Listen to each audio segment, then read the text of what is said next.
இந்த வீடியோவில் நம்ம என்ன பார்க்க போகிறோம்னா, மிதுன ராசிக்காரர்களுக்கு 2026 மே மாதம் எத்தகைய ஒரு மாதமாக, பலாபலன்கள் நிறைந்த ஒரு மாதமாக இருக்க போகுதுங்கிறது சயின்டிஃபிக் வேதிக் அஸ்ட்ராலஜி முறையில் எதையும் மிகைப்படுத்தாமல் உள்ளது உள்ளவாறு பரிகாரங்கள் அது மாதிரி மூடநம்பிக்கையில் போகாமல் நாம் தெளிவாக பார்க்க போகிறோம்.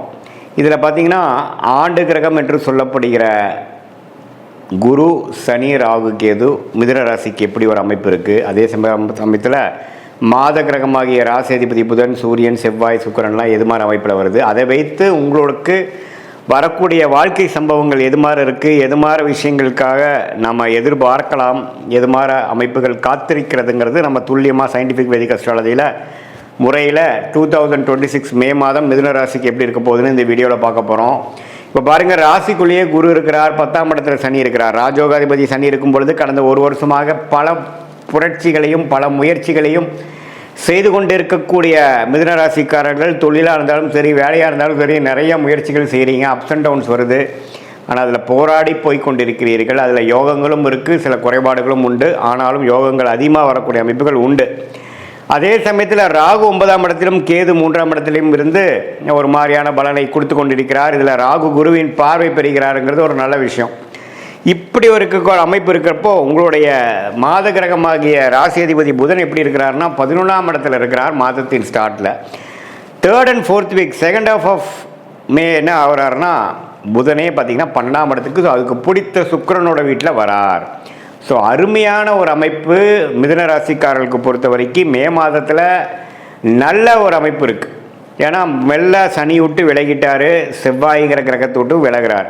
ஸோ சனி செவ்வாயோட விலகி புதன் வந்து மெல்ல சுக்கிரனோட சேருவது, சுக்கிரனோட வீட்டுக்கு போகிறது அப்படிங்கிற மாதிரி அமைப்பு வரும்பொழுது இதுவரை கடந்த 3-4 வருஷம் 3 மாதமாக ஜனவரி மாதம் 2026 சில வாய்ப்புகளை நழுவ விட்ட மிதுன ராசிக்காரர்கள் இந்த டைமில் வந்து நல்லாவே கையில் 2 கையிலையும் பிடிச்சிக்கக்கூடிய அமைப்புகள், திருமண விஷயங்கள், இல்லற விஷயங்கள், பெண்கள் விஷயங்கள், கணவனாக இருந்தால் மனைவி, மனைவியாக இருந்தால் கணவன் இல்லை, அது மாதிரி விஷயத்தில் அந்யோன்யங்கள் பெறுகிற மாதிரியும் நல்ல சுகபோகங்கள் வளரக்கூடிய அமைப்பு, வசதிப்படுத்திக்கக்கூடிய அமைப்பு, வாழ்க்கையில் உங்களுக்கு வேணுங்கிற சில வீடு விஷயமாக இருந்தாலும் சரி, வண்டி வாகனமாக இருந்தாலும் சரி, வசதிப்படுத்திக்கக்கூடிய அமைப்புகளில் அதுக்கு வேணுங்கிற பண வரவுகள் எல்லாமே நன்றாக இருக்கக்கூடிய அமைப்பாக மே மாதம், குறிப்பாக சொல்லணுன்னா செகண்ட் ஹாஃப் ஆஃப் மே வந்து மிதுனராசிக்காரர்களுக்கு இருக்குதுங்கிறது நாம் தெரிந்து கொள்ள வேண்டும்.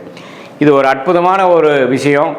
அதே சமயத்தில் சூரியன் 11ஆம் இடத்தில் இருக்கிறார், அது லாபஸ்தானத்தில் இருக்கிறார். லக்னாதி ராசி அதிபதி 11ல் இருக்கிறார். சுக்கிரன் பாருங்கள் 12ஆம் வீட்டிலே இருந்து மாதத்தின் செகண்ட் ஹாஃபில் ராசிக்குள்ளேயே வரார்.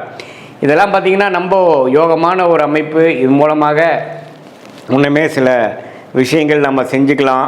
வாழ்க்கையில் இதுவரை நம்ம செய்யக்கூடிய படிக்கக்கூடிய ஸ்டூடெண்ட்ஸாக இருந்தாலும் சரி, மாணவர்கள் இருந்தாலும் சரி, ஒரு உத்தியோகத்தில் இருக்கிறவங்க இருந்தாலும் சரி, நடுத்தர வயதினராக இருந்தாலும் சரி, நல்ல டக்குன்னு சில விஷயங்கள்லாம் நடந்தது. நம்மளால் காத்துட்டு இருந்ததெல்லாம் கொஞ்சம் ஓரளவுக்கு பண்ணிட்டேன், சில விஷயங்கள் எனக்கு கைவிட்டு போனதெல்லாம் இப்போ கொஞ்சம் கிடச்சிது அப்படிங்கிற மாதிரி ஒரு நல்ல யோகமான ஒரு அமைப்பாக மிதுன ராசிக்காரர்களுக்கு அது வருகிறது. அதே சமயத்தில் மாதத்தின் ஃபஸ்ட் அண்ட் செகண்ட் வீக் பார்த்திங்கன்னா ஃபஸ்ட் ஹாஃபில் பார்த்திங்கன்னா செவ்வாய்ங்கிற சத்ருபா அதிபதி பார்த்திங்கன்னா சனியோட சேரும் பொழுது கொஞ்சம் உடல் உபாதைகள், வண்டி வாகனத்தில் போகிறப்ப கேர்ஃபுல்லாக இருக்கணும். ஏன்னா 6ஆம் வீட்டு அதிபதி சனியோடு சேர்ந்து 10ஆம் இடத்துல இருக்கும் பொழுது தொழிலில் வந்து சில சங்கடங்கள், சில எதிர்ப்புகள் வரலாம். கொஞ்சம் கேர்ஃபுல்லாக முதல் ஃபஸ்ட் ஹாஃப் பார்த்துக்கிட்டு செகண்ட் ஹாஃபில் வந்து அதோட லாபத்தையும் அதோட நல்ல பலனையும் அணிவிக்கக்கூடிய ஒரு அற்புதமான ஒரு மாதமாக சுக்கிரனுங்கிற ராஜோகாதிபதி ராசிக்குள்ளே வருவதனாலையும், ராசி அதிபதியே 11ஆம் இடத்துலையும் 12ஆம் இடத்துலையும் நல்ல அமைப்பில் இருக்கிறனாலையும், ராஜோகாதிபதி 10ஆம் இடத்துல நீடித்திருக்கிறனாலையும் நல்ல அமைப்புகளை கொடுக்குது. ராசிக்குள்ளேயே குரு இருக்கிறார். ஜூன் மாதத்துக்கு அப்புறம் தான் குரு பயிற்சி ஆகுறதுங்கிறது நம்ம தெரிஞ்சுக்கணும். அதுக்கப்புறம் பார்த்திங்கன்னா நிறையா குடுக்கல் வாங்கல் அதிகமாகவும், நிறையா இன்வெஸ்ட்மெண்ட்ஸ் அது மாதிரி போகும். ஆனால் மே மாதம் வந்து அதுக்கு வேணுங்கிற நல்ல ஒரு ஃபவுண்டேஷனை கொடுக்கக்கூடிய ஒரு அற்புதமான ஒரு மாதமாக மே 2026 மிதுன ராசிக்காரர்களுக்கு வருகிறதுங்கிறது நாம் தெரிஞ்சுக்கணும். இது வந்து ஒரு பொதுவான பலனே தவிர உங்களுடைய ஜென்ம ஜாதகம் எப்படி இருக்குது, பிறந்த தேதி, பிறந்த நேரம், பிறந்த ஊரை வைத்துக்கொண்டு உங்களுடைய திருக்கணித பஞ்சாங்கம் பிரகாரம் உங்கள் ஜாதகத்தை போட்டு நீங்கள் என்ன லக்னத்தில் பிறந்தீங்க, மிதுன ராசியில் திருவாதிரை நட்சத்திரமா, மிருகசீரி நட்சத்திரமா, புனர்பூச நட்சத்திரமா, என்ன நட்சத்திரத்தில் பிறந்தீங்க, உங்களுடைய தசாபுக்திகள் எப்படி இருக்குது, உங்கள் லக்னாதிபதி எப்படி இருக்குது, இப்போ நடக்கக்கூடிய தசைகள் எப்படி இருக்குதுங்கிறதெல்லாம் நல்லா துல்லியமாக ஆராய்ந்து அதில் வரக்கூடிய துல்லியமான பலன்களையும் இப்போ நம்ம கோச்சாரத்தில் பொதுவான மிதுன ராசிக்காரர்களுக்கு எப்படி இருக்குதுங்கிறதையும் சேர்த்து வைத்து நம்ம கொஞ்சம் துல்லியமாக பார்க்கும் பொழுது அடுத்த வரக்கூடிய காலங்கள் ஷார்ட் டேர்ம் எப்படி இருக்குது, அடுத்து வரக்கூடிய லாங் டேர்ம் எது மாதிரி ஒரு அமைப்பாக காட்டுகிறது, எந்த நேரத்தில் எது செய்யணும், எப்போ நல்ல நேரம் வருது, எப்போ ஜாப் சேஞ்ச் பண்ணலாம், எப்போ தொழில் அபிவிருத்தி பண்ணலாம், எப்போ தொழில் ஸ்டார்ட் பண்ணலாம், திருமண விஷயங்கள் எப்போ காட்டுது, லேட் மேரேஜா ஏர்லி மேரேஜா, அந்த இல்லற வாழ்க்கை அமையக்கூடிய அமைப்பு எப்போ வருது,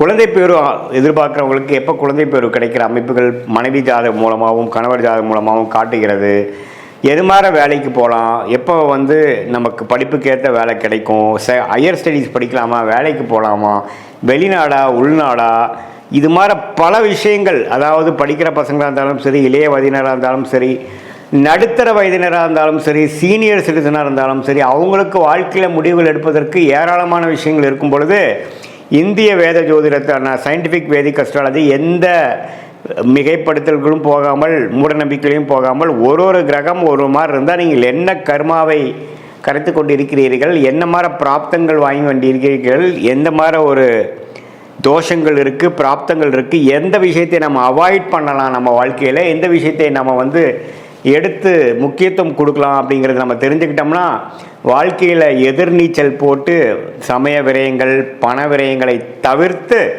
என்ன விஷயங்கள் நமக்கு காத்திருக்குதோ அது மாதிரி விஷயங்கள் செய்து கொண்டு அதுக்கு நம்ம பாஸ்ட் லைஃப் கரெக்டாக நம்மளுடைய சயின்டிஃபிக் வேதிக் அஸ்ட்ராலஜி முறையில் மேட்ச் ஆகுதா, நம்ம பாஸ்ட் லைஃப் நம்ம ப்ரிடிக்ட் பண்ணுறது கரெக்டாக இருக்கா அப்படிங்கிறத செக் பண்ணிவிட்டு இப்போது ப்ரெசன்ட் டைம் எப்படி இருக்குது, அடுத்து வரக்கூடிய இம்மீடியட் ஃப்யூச்சர் எப்படி இருக்குது, அதுக்கப்புறம் வரக்கூடிய லாங் டேர்ம் ஃப்யூச்சர் எப்படி இருக்குங்கிறதெல்லாம் துல்லியமாக பார்த்து அதற்கேற்ற முறையில் நாம் நல்ல அமைப்பாக நாம் நம்மளுடைய வாழ்க்கை சம்பவங்களை அமைத்து கொண்டு அதுக்கு தகுந்தமான முயற்சிகளை நம்ம செய்யும் பொழுது மிதுனராசிக்காரர்களுக்கு இப்போ இருக்கக்கூடிய அந்த பொதுவான ஒரு அமைப்பு எது மாதிரி விஷயங்கள் காட்டுதோ அதை இன்னுமே நம்ம ஃபைன் டியூன் பண்ணி எது மாதிரி விஷயத்தில் எது மாதிரி டைமில் நம்ம எடுக்கலாம், எந்த விஷயத்தை நம்ம அவாய்ட் பண்ணலாம், நம்மளுடைய யோகமான கிரகம் என்னவா வருது, எதை நோக்கி போகலாம், எதில் நமக்கு லாபங்கள் அதிகமாக இருக்குது, எதில் நமக்கு பிராப்தங்கள் இருக்குது, எந்த டைரெக்ஷனில் போனோம்னா நம்ம ஈஸியாக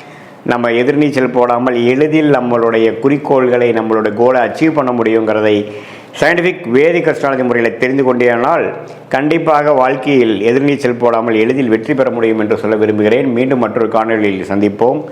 நன்றி, வணக்கம்.